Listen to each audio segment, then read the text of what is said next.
Assalamualaikum warahmatullahi wabarakatuh. Perkenalkan, nama saya Intan Septianingsih dari jurusan Pendidikan Agama Islam. Di sini saya akan menjelaskan tentang metodologi penelitian. Apa sih dengan metodologi penelitian? Yaitu ilmu yang mempelajari cara-cara melakukan pengamatan dengan pemikiran yang tepat melalui tahapan yang disusun secara ilmiah untuk menganalisis data-data. Di dalam metodologi penelitian itu terdapat beberapa komponen. Yang pertama ada pendekatan penelitian. Nah, pendekatan penelitian adalah keseluruhan cara atau kegiatan dalam suatu penelitian yang dimulai dari rumusan masalah sampai membuat suatu kesimpulan. Nah, jenis pendekatan penelitian itu ada dua. Yang pertama, pendekatan kualitatif.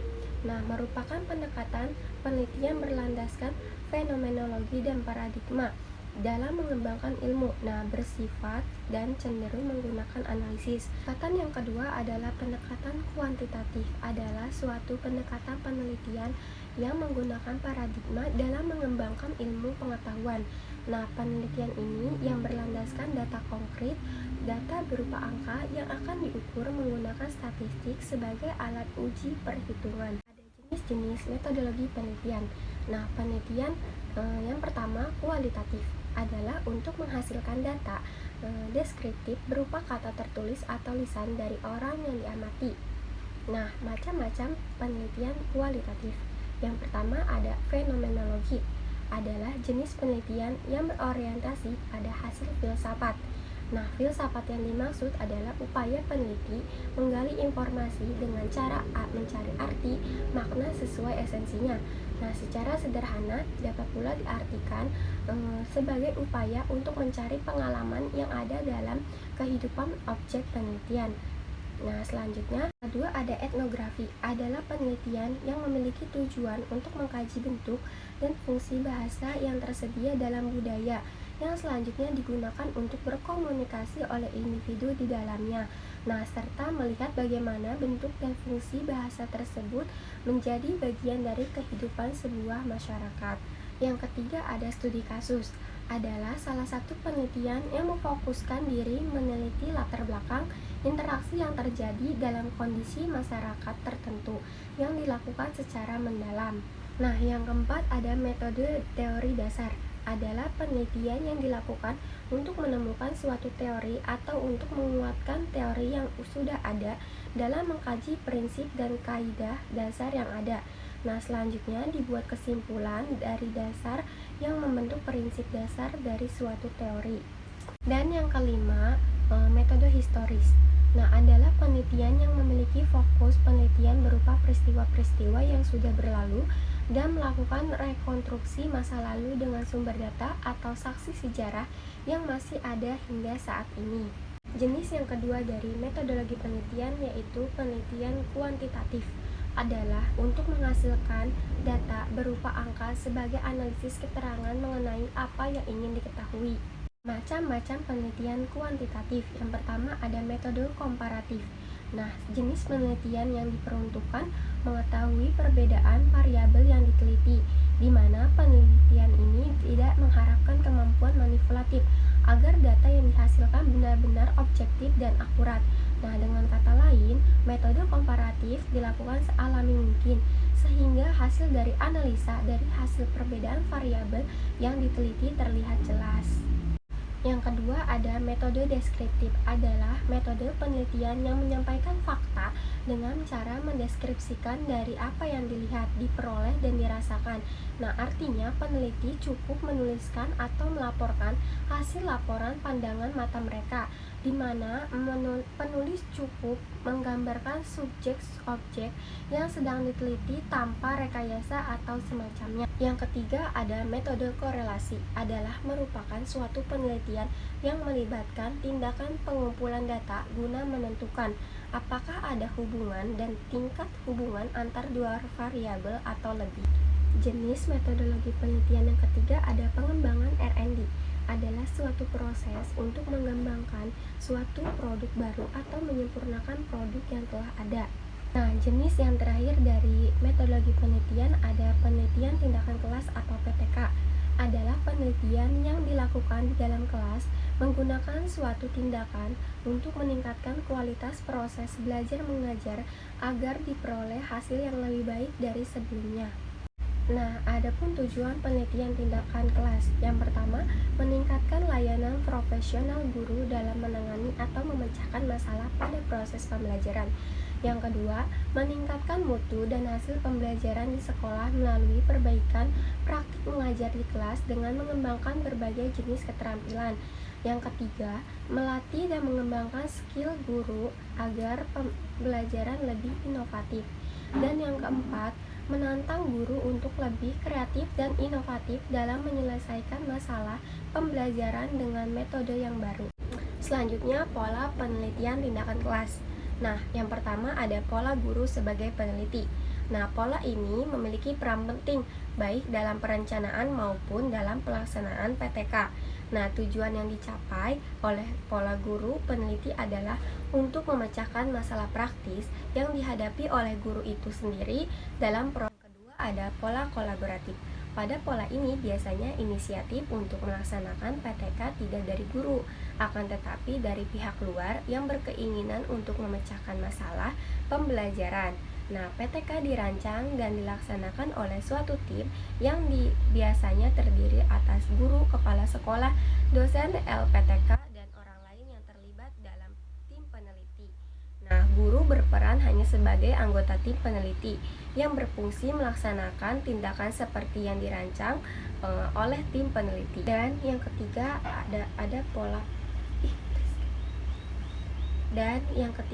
ada pola penelitian terintegrasi. Nah, pola ini guru sama sekali tidak terlibat dalam rancangan penelitian. Inisiatif dan masalah yang akan diteliti sepenuhnya berasal dari peneliti luar, tidak dari guru.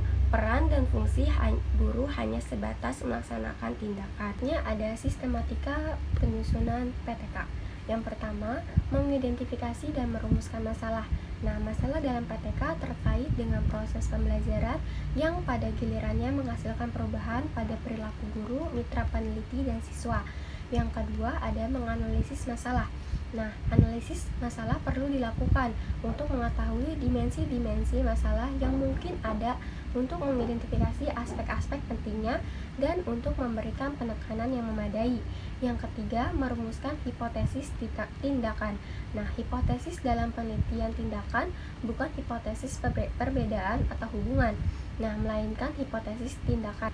Rumusan hipotesis tindakan membuat tindakan yang diusulkan untuk menghasilkan perbaikan yang diinginkan. Yang keempat, ada membuat rencana tindakan dan pemantauannya. Yang kelima, melaksanakan tindakan dan mengamatinya. Yang keenam, mengolah dan menafsirkan data. Dan yang ketujuh, melaporkan. Tahapan penelitian kualitatif, yaitu yang pertama, satu, persiapan. Persiapan itu menyusun rancangan penelitian, memilih lokasi penelitian, mengurus perizinan, menjajaki dan melihat keadaan, memilih dan memanfaatkan informan, dan menyiapkan instrumen penelitian atau kegiatan observasi, wawancara, dan studi dokumentasi. Nah, yang kedua tahapannya lapangan, yaitu memahami dan memasuki lapangan, aktif dalam kegiatan atau mengumpulkan data. Dan yang terakhir, tahapan penelitian kualitatif, yaitu pengolahan data, yaitu analisis data, mengambil kesimpulan dan verifikasi, dan narasi hasil analisis. Ke-10, penetapan metode penelitian, penentuan subjek penelitian atau populasi dan sampel, metode pengumpulan data atau penyusunan angket, dan metode analisis data atau pemilihan analisis statistik yang sesuai dengan jenis data. Yang ke-11, pembuatan rancangan penelitian. Yang ke-12, pengumpulan data. Yang ke-13, pengelolaan, analisis, dan interpretasi hasil penelitian yang meliputi adanya editing, coding, kategorisi, dan tabulasi data. Dan yang terakhir yaitu ke-14, menyusun laporan penelitian. Ada tahapan penelitian R&D. Yang pertama, penelitian dan pengumpulan data, yaitu analisis kebutuhan, studi literatur, dan riset kecil. Yang kedua, perencanaan, yaitu merumuskan tujuan penelitian, memperkirakan hal-hal yang dibutuhkan dalam penelitian, merumuskan kualifikasi peneliti dan bentuk partisipasinya dalam penelitian. Yang ketiga, mengembangkan produk yaitu Membuat desain produk yang akan dikembangkan, menentukan sarana dan prasarana yang dibutuhkan selama penelitian, menentukan tahap-tahap perujian desain di lapangan. Yang keempat, ada uji coba lapangan awal. Melakukan pengujian awal terhadap desain produk. Pengujian bersifat terbatas. Uji coba di lapangan dilakukan berkali-kali agar mendapatkan desain yang sesuai dengan kebutuhan. Nah, selama ujian percobaan ini dilakukan pengumpulan informasi melalui observasi, wawancara, dan pengisian kuesioner. Yang kelima, merevisi uji coba. Yang keenam, uji coba lapangan, yaitu menguji efektivitas desain produk. Uji efektivitas desain menggunakan teknik eksperimen model pengulangan. Hasil uji lapangan adalah desain yang efektif baik dari sisi substansi maupun metodologi. Yang ketujuh, penyempurnaan produk hasil uji lapangan. Yang kedelapan, uji pelaksanaan lapangan. Kesembilan, penyempurnaan produk akhir. Dan yang kesepuluh ada diseminasi dan implementasi. Perbedaan penelitian kualitatif, kuantitatif, dan R&D. Yang pertama, berdasarkan desain tujuan. Nah, kalau penelitian kuantitatif itu menunjukkan adanya hubungan antar variabel, menguji teori, mencari generalisasi yang mempunyai nilai prediktif. Penelitian kualitatif yaitu menemukan hubungan pola yang bersifat interaktif atau tidak terlihat dengan jelas posisi dari variabel dependen dan independen. Menemukan teori, menggambarkan realitas yang kompleks, dan memperoleh pemahaman makna. Dan penelitian pengembangan yaitu menghasilkan produk, menguji keefektifan suatu produk. Yang kedua, ada perbedaan berdasarkan dimensi desain. Penelitian kuantitatif yaitu spesifik, jelas, dan rinci, ditentukan secara mantap sejak awal, menjadi pedoman langkah demi langkah. Untuk penelitian kualitatif yaitu umum, fleksibel, berkembang dan muncul di dalam proses penelitian, mengedepankan konstruksi dari teori daripada penguji teori.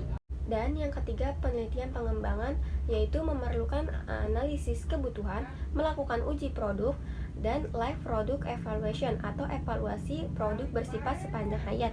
Nah, hal ini tuh dimaksud penyesuaian perkembangan produk dengan revisi. Yang ketiga yaitu perbedaan berdasarkan dimensi proses.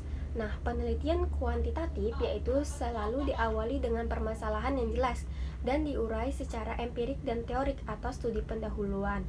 Nah, secara umum proses penelitian kuantitatif yaitu antara lain sumber masalah atau empiris dan teoritis, rumusan masalah, pengajuan hipotesis, pendugaan terhadap hubungan antar variabel, penyusunan instrumen penelitian, pengumpulan dan menganalisa data, penemuan sesuai hipotesis dan kesimpulan.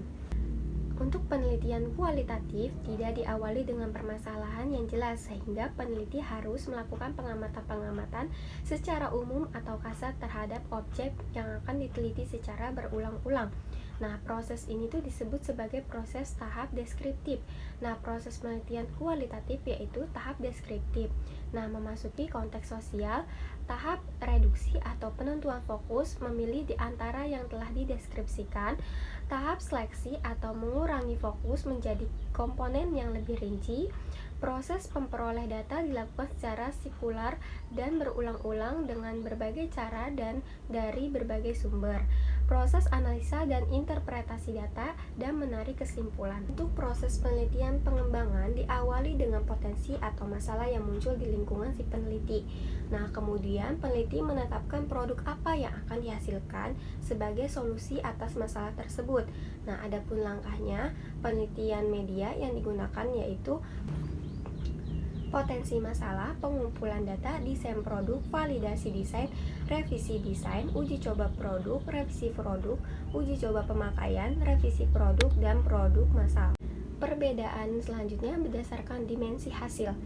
Untuk penelitian kuantitatif, hasil adalah berupa jawaban berupa simpulan atas rumusan masalah yang didapat dari pengujian hipotesis yang telah dirumuskan.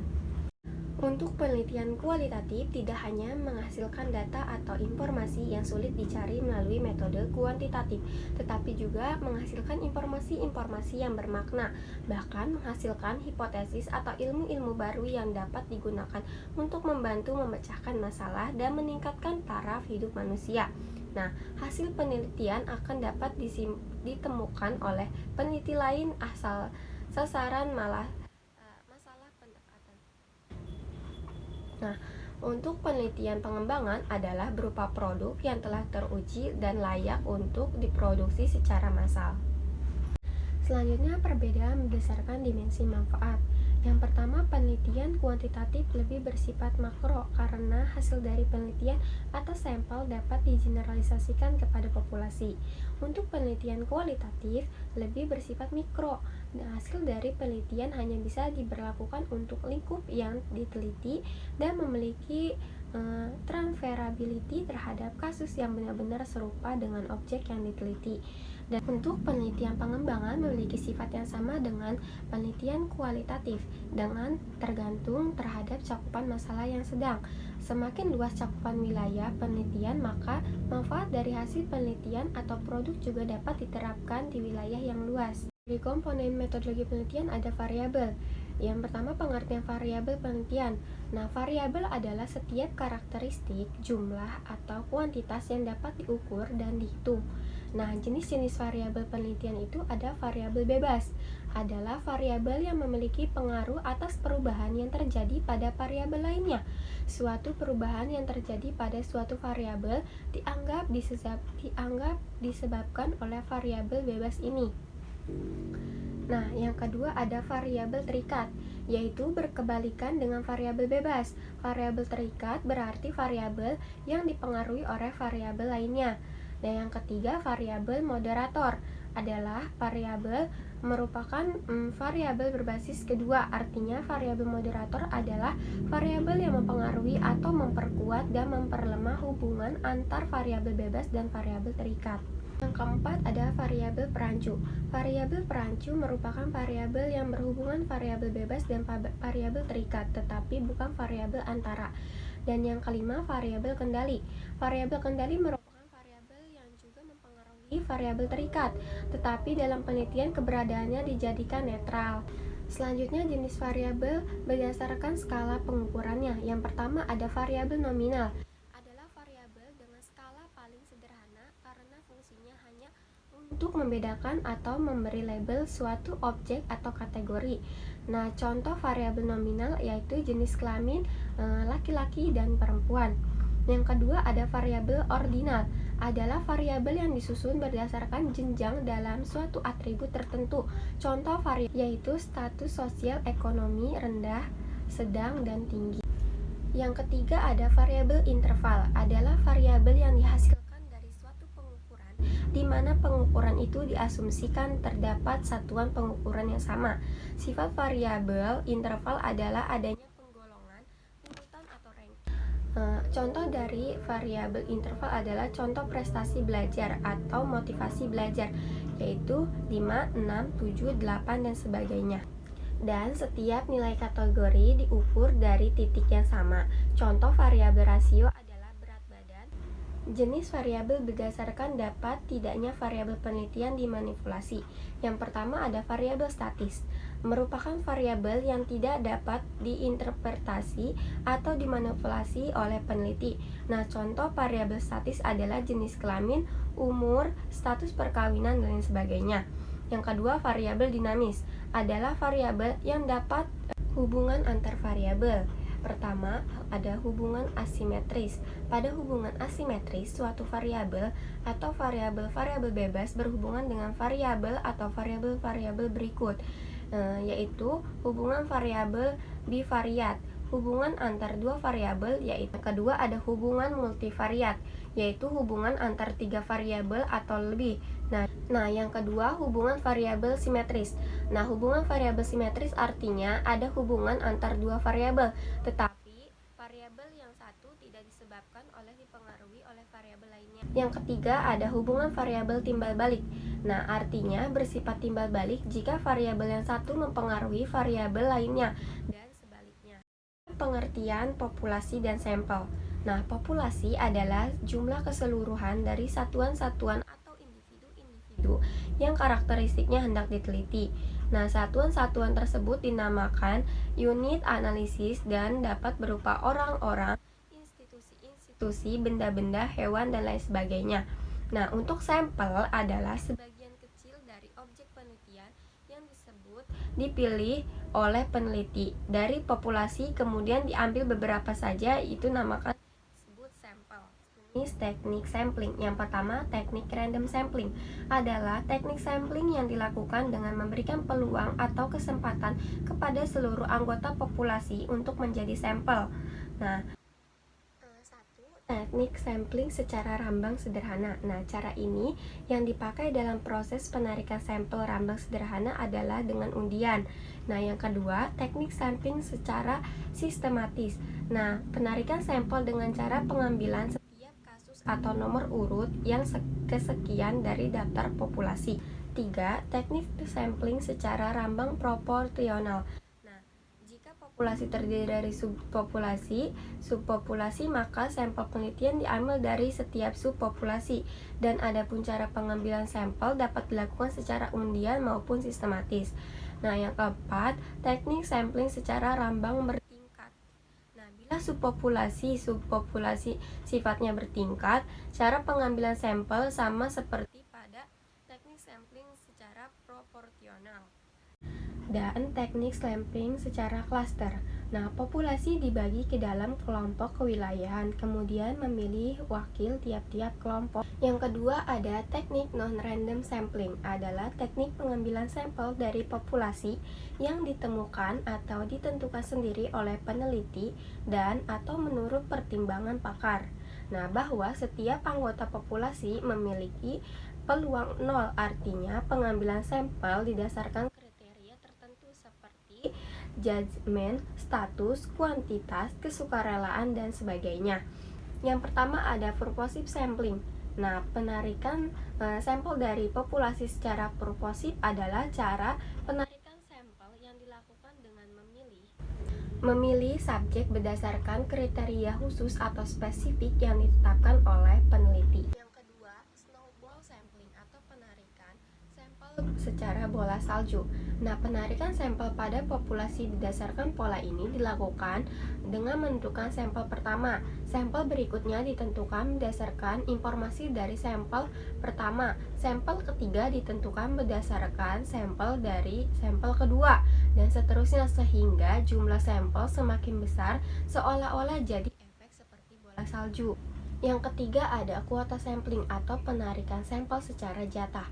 Nah, teknik sampling ini dilakukan dengan atas dasar jumlah atau jatah yang telah ditentukan. Nah, biasanya yang dijadikan sampel penelitian adalah subjek yang mudah ditemui sehingga memudahkan pula proses pengumpulan data. Yang keempat ada accidental sampling atau sampling kebetulan, yaitu pengambilan sampel berdasarkan pada kenyataan bahwa mereka kebetulan muncul. Dan yang kelima sampling sukarela, yaitu pengambilan sampel berdasarkan kerelaan untuk berpartisipasi dalam penelitian. Nah, metode ini paling umum digunakan dalam jejak pendapat. Teknik pengumpulan data. Nah, adalah sebuah cara yang dilakukan oleh dapat mengumpulkan data dan informasi yang artinya berguna sebagai fakta pendukung dalam memaparkan penelitiannya. Nah, jenis-jenis teknik pengumpulan data yang pertama ada observasi. Nah, teknik pertama ini adalah teknik pengumpulan data yang dilakukan secara langsung. Untuk melakukan observasi, seorang kemudian dikumpulkan dalam catatan atau direkam. Observasi terdapat merupakan seperangkat strategi dalam penelitian yang tujuannya adalah untuk mendapatkan data yang lengkap. Dua, observasi terus terang atau tersamar, dan observasi tak terstruktur. Yang kedua ada kuesioner atau angket. Angket atau kuesioner adalah teknik pengumpulan data yang dilakukan dengan cara memberikan beberapa pertanyaan terkait penelitian yang akan diberikan kepada responden. Nah, yang pertama ada kuesioner terbuka, adalah suatu kuesioner di mana pertanyaan-pertanyaan yang dituliskan tidak disediakan jawaban pilihan sehingga responden dapat bebas atau terbuka luas untuk menjawabnya sesuai dengan pendapat atau pandangan dan pengetahuannya. Nah, yang kedua ada kuesioner tertutup, artinya suatu kuesioner di mana pertanyaan-pertanyaan yang dituliskan telah disediakan pilihan jawabannya sehingga responden tinggal memilih salah satu jawaban dari yang telah disediakan. Ketiga ada wawancara atau interview, adalah teknik pengumpulan data yang dilakukan dengan mengajukan pertanyaan secara langsung kepada responden atau narasumber. Nah, yang pertama ada wawancara terstruktur, yang kedua wawancara semi struktur, dan yang ketiga ada wawancara tak berstruktur. Yang keempat ada studi literatur. Nah, metode studi literatur adalah serangkaian kegiatan yang berkenaan dengan metode pengumpulan data, pustaka, membaca, dan mencatat serta mengelola bahan penelitian. Kelima, ada dokumentasi. Nah, dokumentasi adalah merupakan catatan peristiwa yang telah berlalu. Dokumen dapat berbentuk tulisan, gambar atau karya monumental dari seseorang lainnya. Nah, dokumen yang berbentuk tulisan misalnya catatan harian, sejarah kehidupan, cerita, biografi, peraturan kebijakan. Nah, dokumen yang berbentuk gambar misalnya foto, gambar hidup, sketsa, film, video, CD, DVD, CAT, dan lainnya. Nah, dokumen yang berbentuk karya misalnya karya seni, karya tulis, patung, naskah, tulisan, prasasti, dan lain sebagainya. Teknik pengumpulan data yang dilakukan penelitian kualitatif yaitu yang pertama wawancara, observasi, dokumentasi, dan diskusi terfokus. Untuk penelitian kuantitatif yaitu angket atau kuesioner, tes atau evaluasi, dan metode dokumenter. Nah, untuk penelitian R&D yang pertama data kualitatif atau wawancara, dan data kuantitatif yaitu kuesioner. Dan untuk penelitian tindakan kelas atau PTK yaitu wawancara, yang kedua angket, 3 skala. Selanjutnya ada teknik analisis data. Nah, teknik analisis data ini adalah metode dalam memproses data menjadi informasi. Nah, saat melakukan suatu penelitian, kita perlu menganalisis data agar data tersebut dapat mudah dipahami. Nah, analisis data juga diperlukan agar kita mendapatkan solusi atas permasalahan penelitian yang tengah dikerjakan. Nah, jenis-jenis teknik analisis data yang pertama teknik analisis data kualitatif, yaitu ada teknik analisis konten. Nah, teknik analisis konten diperlukan ketika kita memahami keseluruhan tema pada data kualitatif yang kita miliki. Dalam melakukan penelitian ini, kita dapat menerapkan kode warna untuk tema atau ide tertentu. Penguraian data tekstual seperti ini membuat kita menemukan rangkaian data yang paling umum. Yang kedua, nah, teknik analisis data naratif pada penelitian kualitatif bertujuan untuk menganalisis atau meneliti mengenai kumpulan deskriptif suatu peristiwa atau fenomena yang terjadi, kemudian menyajikannya dengan bentuk narasi atau cerita. Nah, contoh analisis naratif ini ialah mengenai kajian biografi. Dan yang ketiga ada teknik analisis wacana, juga digunakan untuk menganalisis interaksi orang. Perbedaan keduanya terletak pada fokus. Nah, metode penelitian kualitatif analisis wacana lebih fokus pada konteks sosial di mana komunikasi antara responden dan peneliti terjadi. Yang kedua ada teknik analisis kuantitatif. Yang pertama, analisis deskriptif. Nah, pada penelitian kuantitatif ialah analisis data dengan cara menggambarkan atau mendeskripsikan data-data yang ditemukan secara apa adanya. Nah, deskripsi pada penelitian kuantitatif ialah menggambarkan data-data yang berupa angka-angka dengan deskripsi berdasarkan data tersebut secara jelas, seperti data sensus kependudukan. Yang kedua ada teknik analisis inferensial. Ada data inferensial menggunakan rumus statistik.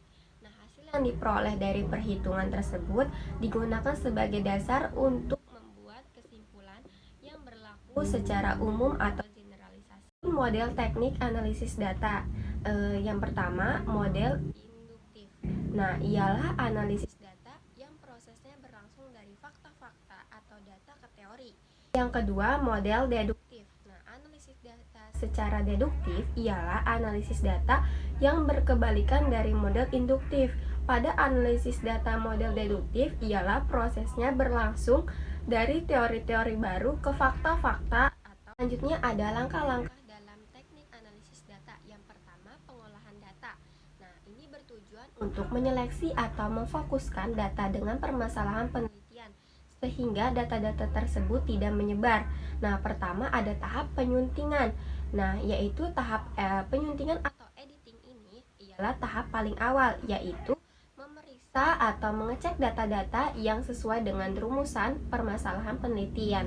Dua, ada coding, yaitu tahap kedua setelah memeriksa atau mengecek data. Pada tahap ini data-data ditandai dengan simbol atau tanda tertentu untuk digunakan sebagai bahan analisis. Ketiga, ada tabulasi. Nah, tahap tabulasi ini merupakan tahap yang mengharuskan peneliti untuk menyusun atau menyajikan data-data tersebut disesuaikan dengan permasalahan penelitian. Kedua, ada penganalisisan data. Nah, pada tahap penganalisisan data ialah tahap kedua setelah data penelitian sudah diolah, disajikan, disusun secara sistematis. Nah, tujuan penganalisisan data dilakukan menyederhanakan, mengklasifikasikan untuk memudahkan data tersebut ditafsirkan. Dan yang ketiga, penafsiran hasil analisis. Nah, penafsiran yang bisa dipahami oleh pembaca. Nah, teknik analisis data interaktif. Nah, yaitu pengumpulan data, reduksi data, penyajian data atau display data. Ada jenis-jenis data. Nah, berdasarkan tipe penelitian, data kuantitatif itu data yang dapat diinput ke dalam skala pengukuran statistik. Nah, fakta dan fenomena dalam data ini tidak dinyatakan dalam bahasa alami, melainkan dalam numerik. Nah, yang kedua, data kualitatif adalah jenis data berdasarkan sumber. Yang pertama, data primer adalah data yang dikumpulkan oleh peneliti sendiri atau dirinya sendiri. Ini adalah data yang sebelumnya, baik dengan cara tertentu atau pada periode waktu tertentu. Yang kedua, ada data sekunder, adalah data yang dikumpulkan oleh orang lain, bukan peneliti itu sendiri. Data ini biasanya berasal dari penelitian lain yang dilakukan oleh lembaga-lembaga atau organisasi dan lain sebagainya. Jenis data berdasarkan cara memperolehnya ada observasi. Yang kedua, observasi partisipasi merupakan pengamatan yang dilakukan ikut berpartisipasi dalam kegiatan yang dilakukan kelompok yang diteliti. Yang ketiga, ada observasi non-partisipan, merupakan peneliti atau observator tidak ikut berpartisipasi pada aktivitas yang dikerjakan kelompok yang diteliti. Dengan kata lain, peneliti hanya menempatkan dirinya sebagai penonton. Yang keempat, ada wawancara. Dan yang kelima, eksperimental, sebagai suatu penelitian yang dengan sengaja peneliti satu atau lebih variabel dengan suatu cara tertentu sehingga berpengaruh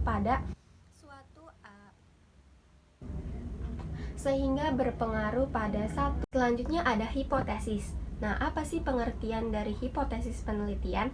Adalah pernyataan sementara yang oleh peneliti tetapkan untuk kemudian dapat dibuktikan kebenarannya melalui langkah-langkah ilmiah penelitian. Adapun ciri-ciri rumusan hipotesis. Yang pertama, harus menyatakan pertautan antara dua variabel atau lebih. Yang kedua, hendaknya dinyatakan secara deklaratif. Ketiga, hendaknya dirumuskan secara jelas. Dan keempat, harus dapat diuji kebenarannya. Adapun jenis-jenis hipotesis penelitian. Yang pertama, berdasarkan rumusannya.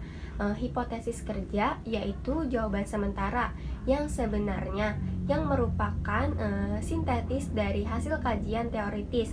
Nah, hipotesa kerja biasanya disingkat menjadi H1 dan HA. Yang kedua, ada hipotesis nol atau hipotesis statistik, merupakan lawan dari hipotesis kerja yang sering disingkat HO. Kedua, jenis dari hipotesis berdasarkan pemerolehannya, yaitu hipotesis induktif, yaitu hipotesis yang dirumuskan berdasarkan pengamatan untuk menghasilkan teori baru pada penelitian kualitatif. Yang kedua, hipotesis deduktif, merupakan hipotesis yang dirumuskan berdasarkan teori ilmiah yang ada atau pada penelitian kuantitatif. Jenis dari hipotesis berdasarkan bentuknya.